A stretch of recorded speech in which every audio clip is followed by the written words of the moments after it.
So Mark, Dental USA has 5 instruments with the in the kit, and I told you just to get these 2, but I'll just tell you what the other ones are, just so you know.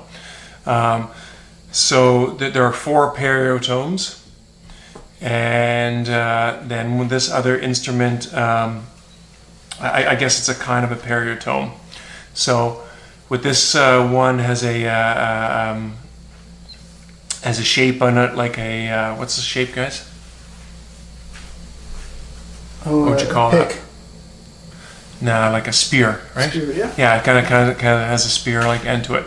So the purpose of this is to go to the buccal and lingual sides, and it can be used with a tooth that's been fractured off at the gum line.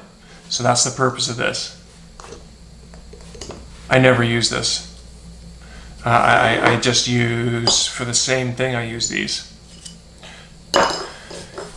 These curved ones are similar to these, except they're for getting back in the most posterior parts of the mouth. So that's what the curve is for. I never use these because I much prefer the straight ones. So I bought them, but I don't use them. So these are really the only 2 that I use, and I've got probably 4 sets of them or more. And Yeah, just go closer to the screen. No, pull it up closer. okay. So yeah, so that's the kind that you have. So it's pretty simple. The goal of the periotome is really just be placed in the periodontal ligament space and release the periodontal ligament from the tooth. So there's 2 instruments and they have different curvatures.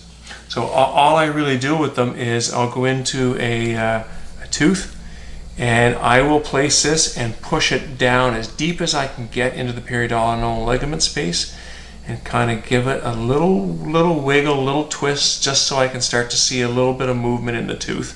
And you can't see any movement on the dentiform here. And I will just slide it around, and I'll go to the distal end, and I'll also work my way interproximally all the way around. I will do that with both instruments until I get a little bit of movement in the tooth. So I did push it in and work at it, and then I may have to work at it a little bit, 10 seconds, 15 seconds or something like that. But I'll get a little bit of movement in there.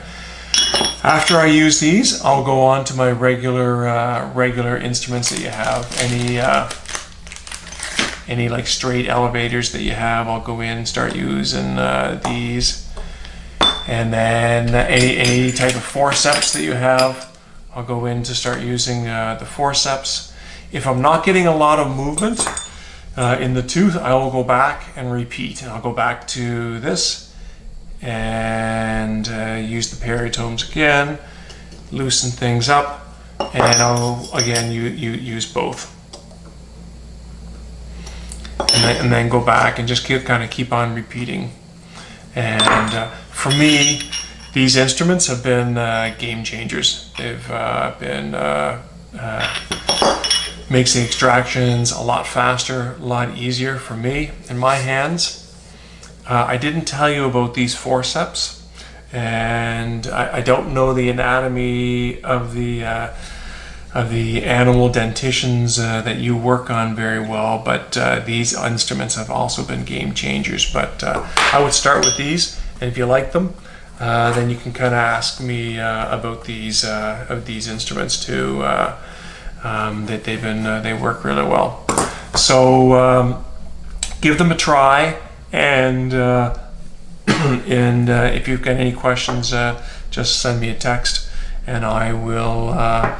And we can talk by phone. And I hope this has been helpful. But again, they're pretty simple to use. Cheers.